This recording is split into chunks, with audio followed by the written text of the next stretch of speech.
Las luces fluorescentes de la sala de descanso zumbaban como avispas furiosas, y el café en mi vaso de papel sabía a cartón quemado. Llevaba 3 semanas en mi rotación en el Hospital Memorial Carter y ya estaba cuestionando cada decisión de mi vida que me había traído hasta aquí.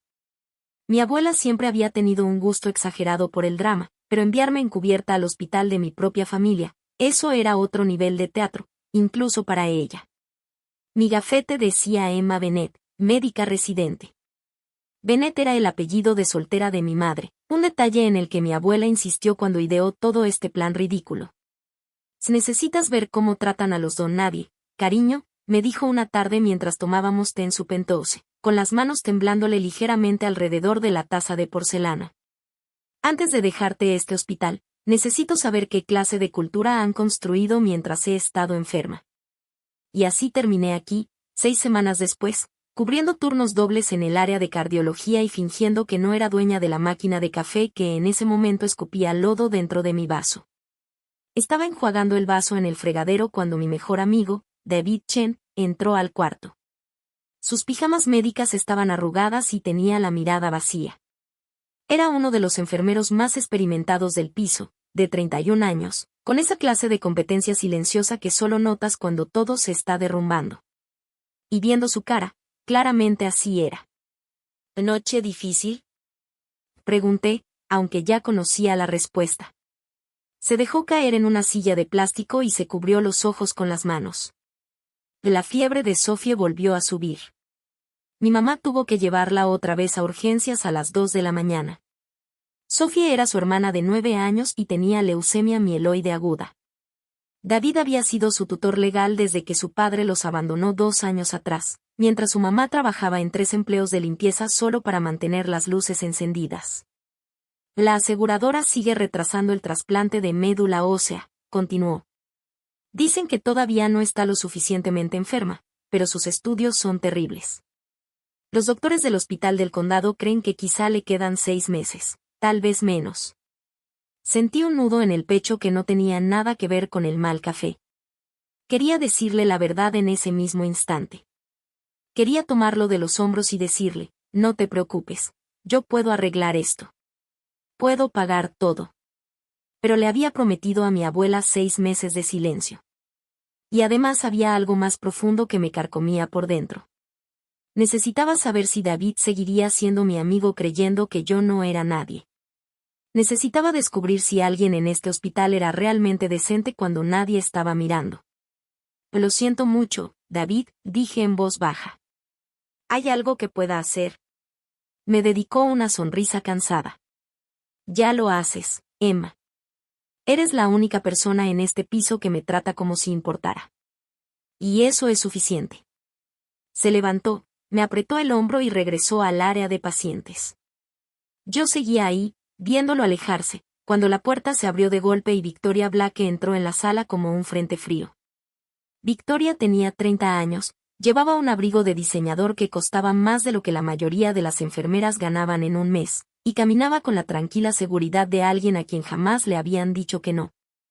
Además, según todos los rumores del Hospital Memorial Carter, era la hija del fundador. Lo cual era interesante, porque la fundadora era mi abuela, y yo no tenía absolutamente ninguna prima llamada Victoria. Tú, dijo señalándome con un dedo perfectamente manicurado. Eres la chica Bennett, ¿verdad? La residente. Sí, soy yo. Necesito que firmes estas altas médicas. Arrojó una pila de expedientes sobre el mostrador. Del paciente Morrison, cuarto 412. Lleva 3 días ocupando esa cama y necesito el espacio. Miré la carpeta de arriba. El señor Morrison era un hombre de 78 años recuperándose de un infarto leve, y su expediente indicaba claramente que necesitaba otras 48 horas de observación. Su presión arterial seguía inestable y su familia vivía a 2 horas de distancia, en un pueblo demasiado pequeño para tener una unidad cardíaca propia. Señora, el señor Morrison todavía no está autorizado para recibir el alta. Su médico responsable todavía no autoriza el alta. La sonrisa de Victoria se volvió una línea delgada, algo que ya no parecía una sonrisa en absoluto. No le estoy preguntando a su médico responsable. Te lo estoy pidiendo a ti. Firma los papeles. No me siento cómoda haciendo eso. Ella se inclinó sobre el mostrador, tan cerca que pude percibir su perfume, algo pesado y floral que no tenía nada que hacer dentro de un hospital. ¿Sabes quién soy? He escuchado los rumores. Entonces sabes lo que les pasa a los residentes que no pueden seguir instrucciones simples. Golpeó la carpeta con la punta de los dedos. Fírmalos o empieza a buscarte otro hospital. La miré durante un largo momento. En las 6 semanas que llevaba trabajando ahí, había visto a Victoria Blake hacer llorar a más de una enfermera. La había visto reasignar a una enfermera embarazada de terapia intensiva al turno de madrugada solo porque le pidió que no fumara afuera de la ventana de neonatología. La había escuchado decirle a un conserje que estaba por debajo de su línea de visión cuando él la saludó en el elevador. Y ahora quería que enviara a un anciano vulnerable a un viaje de 2 horas sin apoyo cardíaco solo porque necesitaba su habitación para algo. No sabía para qué. Y no estaba segura de querer saberlo. Deslicé la carpeta de regreso hacia ella. No la voy a firmar. Su rostro quedó completamente inmóvil. ¿Perdón? Dije que no voy a firmarla. Si quiere que den de alta al señor Morrison, tendrá que encontrar a otro médico dispuesto a arriesgar su licencia, porque yo no lo haré. Por un segundo pensé que iba a abofetearme. En cambio, tomó la carpeta, la acomodó bajo su brazo y se acercó hasta mi oído. Acabas de cometer un error muy caro, susurró. Y luego se fue, dejando detrás de sí solo el fantasma de su perfume. Me quedé en la sala de descanso mucho tiempo después de que salió, con las manos temblando alrededor de mi vaso de café. Sabía, al menos en teoría, que Victoria llevaba meses pasando por encima de todo el personal, pero nunca antes había sido el blanco directo de su atención. Y yo le había prometido a mi abuela que no revelaría mi identidad pasara lo que pasara, al menos hasta entender el panorama completo. Esa tarde se envió un correo electrónico a todo el hospital desde la oficina de Victoria. Nuevas métricas de rendimiento. Todos los residentes serían evaluados semanalmente y cualquier médico que no alcanzara un índice de eficiencia del 95% estaría sujeto a revisión disciplinaria inmediata. La eficiencia, explicaba el correo, sería medida según la rotación de pacientes. En otras palabras, qué tan rápido dábamos de alta a las personas. El mensaje no mencionaba resultados médicos. No mencionaba tasas de reingreso. No mencionaba absolutamente nada que pareciera medicina de verdad. Mi busca sonó. Era el doctor Ramírez, jefe de cardiología y una de las 2 únicas personas en todo el hospital que sabían quién era realmente. Quería verme en su oficina. El doctor Ramírez tenía 64 años y había sido la mano derecha de mi abuela durante 3 décadas. Me cargó cuando tenía 6 meses de edad. Firmó mi carta de recomendación para la escuela de medicina. Y en ese momento parecía alguien que no había dormido en una semana. Emma, dijo mientras cerraba la puerta de su oficina detrás de mí, creo que tenemos un problema. Ya vi el correo. Es peor que el correo. Se dejó caer pesadamente detrás del escritorio. He estado revisando las cuentas. Las que Victoria cree que no puedo ver. Lleva 18 meses desviando dinero del fondo de ayuda médica. Al principio eran cantidades pequeñas, pero solo el trimestre pasado movió casi $400,000 a una cuenta ligada a una empresa fantasma a su nombre. Sentí que el estómago se me hundía. El fondo de ayuda médica era el proyecto más importante de mi abuela. Era la razón por la que había construido el Hospital Memorial Carter desde el principio. Cuando era una enfermera joven, vio morir a su propia madre porque no podían pagar el tratamiento. Ese fondo existía para cubrir a pacientes sin recursos. Pacientes como Sophie Chen. Doctor Ramírez, dije lentamente, ¿Victoria ha estado rechazando solicitudes de ayuda médica? Él asintió con expresión sombría. De manera sistemática. Está marcando los casos caros, trasplantes, quimioterapias prolongadas, cirugías especializadas, y los manda directamente a una fila de rechazo. El dinero que debería cubrir esos tratamientos termina en su bolsillo. Sophie Chen. La niña Chen fue marcada hace 3 semanas. Me enteré apenas ayer, cuando David presentó una apelación. Victoria rechazó personalmente esa apelación. Cerré los ojos. David había ido a trabajar todos los días, sonriéndome, preguntándome cómo estaba, mientras la mujer que estaba robándole la vida a su hermana caminaba por los pasillos un piso arriba, y él ni siquiera lo sabía. ¿Qué quiere hacer mi abuela?, pregunté. Quiere que mantengas tu identidad en secreto 2 semanas más. Sus abogados están armando el caso discretamente. La gala será en 14 días. Quiere que Victoria entre a ese salón creyéndose intocable, y quiere que estés a su lado cuando salga toda la verdad. ¿2 semanas más?, repetí. Sophie Chen podría no tener 2 semanas. El doctor Ramírez me observó durante un largo momento. Entonces tendrás que encontrar una forma de ayudarla sin destapar todo esto. Usa tu propio dinero. Mantén a David fuera del rastro de papel. ¿Puedes hacerlo? Pensé en los ojos agotados de David aquella mañana en la sala de descanso. Pensé en mi abuela, con 81 años, decidida a terminar esto antes de que su corazón dejara de resistir. Pensé en los cientos de pacientes cuyas solicitudes seguían atrapadas en la fila de rechazos de Victoria. Puedo hacerlo, respondí. Esa noche, después de mi turno, manejé hasta el pequeño departamento que había rentado durante mi rotación encubierta. Me senté en la mesa de la cocina con mi laptop y transferí $200,000 de mi fondo personal a una cuenta anónima de donaciones del Hospital del Condado, destinada específicamente al trasplante de médula ósea de Sophie Chen. Después llamé a la jefa de oncología del hospital, una mujer a quien mi abuela había apoyado años atrás, y le pedí que acelerara el proceso. Para el amanecer, Sophie ya había sido colocada al inicio de la lista de compatibilidad de donantes y el trasplante quedó programado para el viernes siguiente. No se lo dije a David. Todavía no. Todavía no. No hasta entender por completo todo lo que Victoria había hecho. A la mañana siguiente, estaba en mi casillero cuando escuché voces elevadas al final del pasillo. La voz de Victoria, y la de David. Me apresuré por el corredor y doblé la esquina para encontrar a Victoria parada frente a la estación de enfermería, con el rostro enrojecido de furia. David estaba inmóvil, con las manos a los costados y la mandíbula apretada. Otras 3 enfermeras fingían con todas sus fuerzas no escuchar. Y dije que quitaras las consultas de oncología pediátrica de la agenda de la mañana, decía Victoria. Tendremos una visita de donadores y no quiero un montón de niños calvos estorbando en el pasillo. Las consultas de oncología pediátrica son para niños que están luchando por su vida, respondió David con voz baja y controlada.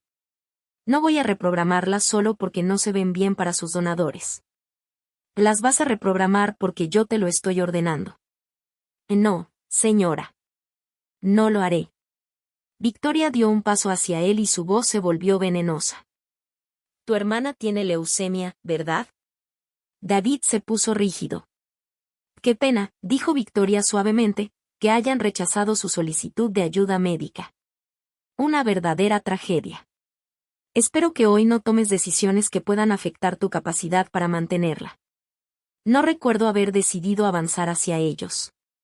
Solo recuerdo que, de pronto, estaba entre los dos, con una mano en el brazo de David y la mirada fija en el rostro de Victoria. Señora, ¿puedo hablar con usted en privado? Pregunté con una calma perfecta en la voz. Victoria giró su mirada furiosa hacia mí. ¿Tú otra vez? ¿No tienes altas médicas que firmar? Quisiera hablar sobre el horario de oncología pediátrica. Y no hay nada que hablar. El enfermero Chen va a reprogramar las citas. Le sonreí, asegurándome de que la sonrisa no llegara a mis ojos. Con todo respeto, señora, no creo que tenga autoridad para reprogramar citas médicas. El pasillo quedó en silencio absoluto. Todas las enfermeras al alcance de la conversación se congelaron. Una incluso se quedó a medio escribir en la computadora. ¿Perdón? Dijo Victoria. Y dije que no creo que tenga autoridad. La programación de citas es una decisión médica. La toman los médicos responsables y los jefes de departamento, no el personal administrativo. Si el doctor Ramírez quiere reprogramar consultas de oncología pediátrica, lo hará por los canales correspondientes. Pero usted no puede pararse en un pasillo a intimidar a un enfermero para cancelar citas de niños enfermos. El rostro de Victoria pasó del rosa al blanco. No tienes idea de con quién estás hablando. Tengo una idea. Soy la hija de la fundadora de este hospital. ¿Entiendes lo que significa eso? Puedo sacarte de este programa con una sola llamada. Entonces haga la llamada, respondí. Me miró durante un largo segundo cargado de electricidad. Luego giró sobre sus talones y se alejó, mientras su abrigo de diseñador se movía detrás de ella como una capa. David soltó un largo suspiro tembloroso. Las otras enfermeras volvieron a respirar. Una de ellas soltó una risa nerviosa. Emma, dijo David en voz baja. ¿Qué estás haciendo? Protegiendo a tus pacientes. Que ella va a ir contra ti. Que venga. Me observó por un largo momento. Luego dijo. Y gracias. Eso ocurrió el martes. Para la mañana del miércoles, ya había salido otro correo electrónico. Esta vez, con mi nombre incluido. Revisión disciplinaria formal programada para el viernes por la tarde, apenas unas horas antes de la gala anual de fundadores. Los cargos serán vagos, insubordinación, conducta poco profesional, creación de un ambiente laboral hostil. Cualquiera de ellos, si se confirmaba, bastaría para terminar mi residencia y vetarme de todos los hospitales del estado. Llamé a mi abuela esa misma noche. Contestó al segundo tono. Abuela, dije, viene por mí. Lo sé, cariño. La revisión disciplinaria es el viernes. También lo sé. La gala es el viernes por la noche. Sí. Hubo un largo silencio y pude escuchar el sonido áspero de su respiración. Ahora usaba oxígeno todo el tiempo. Los médicos le habían dicho que quizá le quedaba un año de vida. Abuela, dije, ¿estás segura de que quieres esperar hasta la gala? Podemos terminar con esto ahora.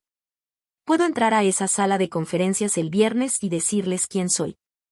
Victoria estará acabada antes de que termine el día. Emma, respondió ella con voz muy suave. Cuando construí ese hospital, lo hice porque mi madre murió en un pasillo. No quisieron admitirla porque no teníamos seguro médico. Murió en una banca, y yo tenía 10 años, sosteniéndole la mano. ¿Recuerdas que te conté esa historia? Sí, la recuerdo. Construí ese hospital para que algo así jamás volviera a pasarle a la madre de nadie más. Y durante 50 años no pasó. Hasta que esa mujer entró por mis puertas y comenzó a rechazar niños enfermos para enriquecerse. Hizo una pausa para recuperar el aliento. Cariño, yo no solo quiero despedirla. Quiero detenerla para siempre. Y quiero que cada persona en ese salón de baile el viernes por la noche vea lo que ocurre, para que nadie vuelva a olvidar lo que este hospital debe representar. Cerré los ojos. Sí, señora. Ve a la gala, Emma, ponte algo bonito. El viernes llegó más rápido de lo que quería. Mi revisión disciplinaria estaba programada para las 4 de la tarde y la gala comenzaba a las 7. Entré a la sala de conferencias exactamente a las 4, usando mis pijamas médicas y mi gafete de residente. Me senté frente a 3 administradores que nunca había visto y a una mujer que conocía demasiado bien. Victoria presidía la reunión, porque por supuesto que así sería. Ella había organizado todo aquello. Llevaba un traje color crema y una sonrisa parecida a una guillotina. Leyó los cargos en mi contra con el entusiasmo de una mujer que llevaba esperando ese momento toda su vida. Doctora Bennett, concluyó, dada la gravedad y el patrón de su conducta, este comité recomienda la terminación inmediata de su residencia en el Hospital Memorial Carter. ¿Tiene algo que decir en su defensa? La observé durante un largo momento. Pensé en decirlo ahí mismo. Pensé en meter la mano al bolsillo y sacar el acta de nacimiento que mi abuela me había dado, junto con los documentos del fideicomiso y la escritura del hospital que sería mío en 6 meses. Pensé en terminar todo ahí, en esa pequeña sala de conferencias sin testigos. Pero mi abuela quería un salón de baile. No, señora, respondí. No tengo nada que decir. La sonrisa de Victoria se ensanchó. Entonces este comité determina proceder con la terminación. Entregará su gafete al finalizar esta reunión. Seguridad la acompañará fuera del edificio. Sí, señora. Entregué mi gafete. Salí del hospital por la entrada principal, pasando junto a la fuente que mi abuela había mandado construir 30 años atrás, y junto a la placa de bronce con su nombre grabado. Subí a mi auto. Conduje hasta mi departamento. Me duché. Y me puse el vestido negro que mi abuela había enviado esa mañana, una sencilla columna de seda, elegante y discreta, con un pequeño broche de diamantes en el hombro que había pertenecido a su madre. A las 6:45, un automóvil negro se detuvo frente a mi edificio y un hombre de traje oscuro abrió la puerta trasera para mí. Buenas noches, señorita Carter, dijo el chofer. Y fue la primera vez en 6 semanas que alguien me llamaba por mi verdadero apellido. La gala se celebraba en el gran salón del Hotel Westmoreland. Para cuando llegué, ya estaba en pleno apogeo. 300 personas vestidas de gala, copas de champaña circulando en bandejas de plata y un cuarteto de cuerdas interpretando algo de Vivaldi en un rincón. Atravesé el lobby y subí la escalera principal. Cuando entré al salón, vi a mi abuela al fondo, sentada en su silla de ruedas cerca del escenario, con el cabello plateado recogido en un elegante moño. Me vio, y sonrió. Y al otro lado del salón, parada cerca del escenario con una copa de champaña en la mano, Victoria también me vio. Su rostro pasó por una serie de expresiones: confusión, reconocimiento, incredulidad, y finalmente un miedo creciente y enfermizo. Mi abuela levantó la mano e hizo un gesto para que subiera con ella al escenario. Caminé atravesando el salón mientras 300 personas me observaban. La abogada de mi abuela, una mujer de rostro afilado llamada Patricia, ya esperaba junto al podio sosteniendo una carpeta color manila. El cuarteto dejó de tocar. El murmullo de conversaciones desapareció. Un reflector iluminó a mi abuela y ella sonrió hacia la audiencia. Buenas noches, amigos, dijo, con la voz amplificada por el micrófono sujeto a su cuello. Hace 50 años fundé el Hospital Memorial Carter porque mi madre murió en un pasillo. Esta noche quiero presentarles a la persona que continuará esa labor cuando yo ya no esté aquí. Extendió su mano y yo la tomé. Ella es mi nieta, dijo, la doctora Emma Carter. Es la única heredera del Hospital Memorial Carter y, dentro de 6 meses, se convertirá en su presidenta. Escuché una copa romperse en algún lugar entre el público. No volteé a mirar. Sabía perfectamente de quién era esa copa. Durante las últimas 6 semanas, continuó mi abuela, Emma ha trabajado encubierta en el hospital usando el apellido de soltera de su madre. Le pedí que lo hiciera porque tenía preocupaciones sobre la cultura que se había desarrollado en mi ausencia. Y esta noche quiero compartir con ustedes lo que encontró. Patricia dio un paso al frente y le entregó la carpeta. Mi abuela la abrió lentamente. Durante los últimos 18 meses, dijo, un miembro de mi personal administrativo ha estado robando dinero del Fondo de Ayuda Médica. $432,000 tan solo en el último trimestre. Esta persona también ha rechazado sistemáticamente solicitudes de ayuda para nuestros pacientes más vulnerables, incluidos niños con cáncer. El salón entero estaba inmóvil. Esta persona le ha dicho al personal y al menos a 3 importantes donadores que es mi hija. No lo es. Yo no tengo una hija. Tengo un hijo, ya fallecido, y tengo una nieta, que está aquí a mi lado. El silencio en aquel salón fue lo más estruendoso que había escuchado en mi vida. Victoria Blake, dijo mi abuela, y su voz resonó como una campana, ¿sería tan amable de pasar al frente, por favor? Por un momento pensé que Victoria iba a salir corriendo. Vi cómo sus ojos se movían desesperadamente hacia la salida, pero 2 hombres de traje oscuro ya se habían colocado junto a las puertas y otros 2 avanzaban entre la multitud hacia ella. Agentes federales, me había explicado Patricia más temprano.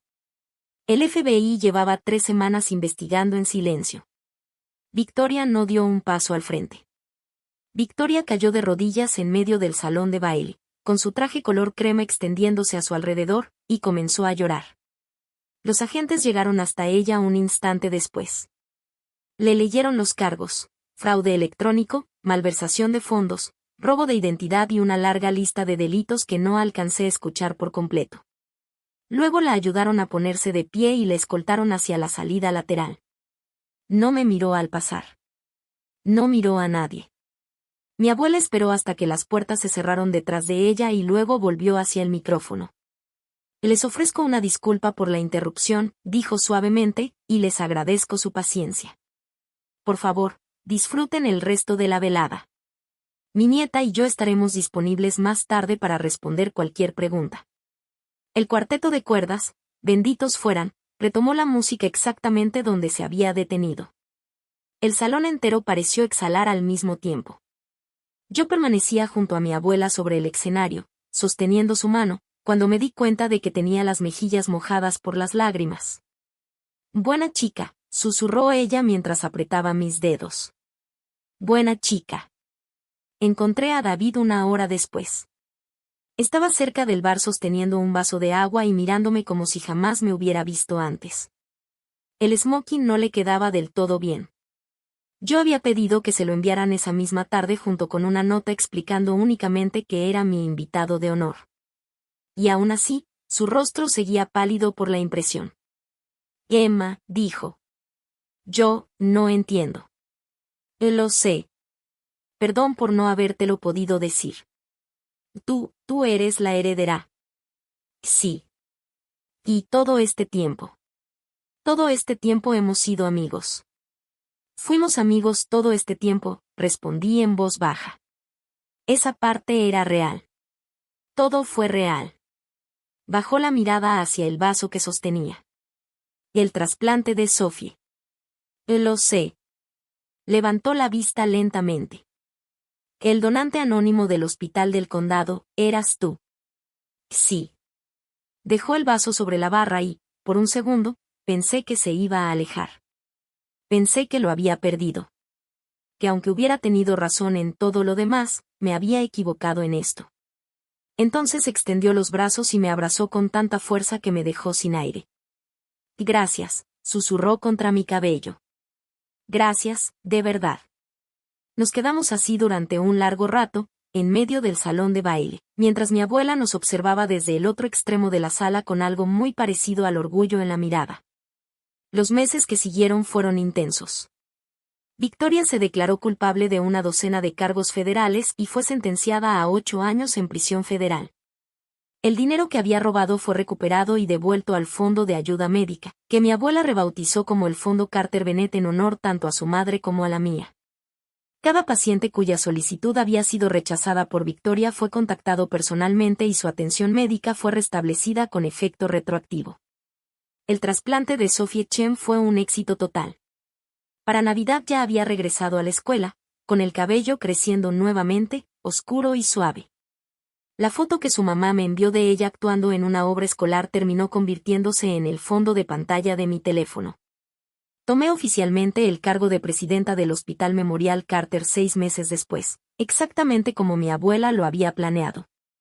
Ella permaneció como presidenta de la junta directiva hasta el final, que llegó en una tranquila mañana de primavera, aproximadamente un año después de la gala.